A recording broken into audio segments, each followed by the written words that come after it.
Pues el día estuvo muy concurrido, vinieron un buen número de votantes, fue un proceso bastante organizado, muy cívico y el número de votantes de este domingo es superior al número de votantes de la primera vuelta. El censo electoral de Aruba es de 7.084, ¿sí?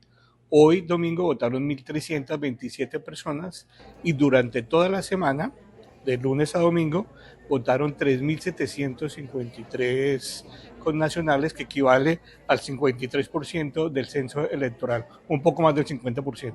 Seguramente hoy tenemos un mayor número de colombianos en la isla y seguramente algunos, digamos que son un poco más conscientes de la necesidad de participar en ese proceso y contribuir a la elección de nuestro próximo presidente que va a estar nos va a regir durante 2026 al 2030. Enviarles un cordial saludo y darle las gracias a todas aquellas personas que vinieron durante esta semana a votar, que lo hicieron con mucho orden, con mucha transparencia y en un proceso que fue pues bastante cívico, organizado. Entonces, muchas gracias. De todas las cosas que es importante en la democracia es la opinión personal de cada gente. Su voto es importante porque en la desigualdad hay igualdad.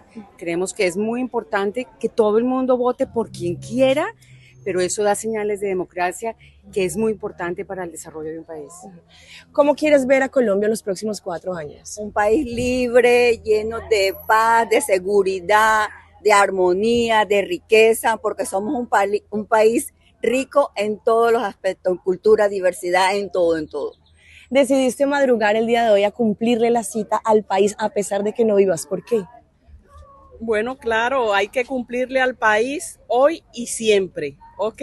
¿Por qué? Porque necesitamos una Colombia mejor para nuestros niños, nuestros jóvenes y nuestros adultos mayores. Gracias. ¿Okay? ¿Qué te incentivó a votar el día de hoy?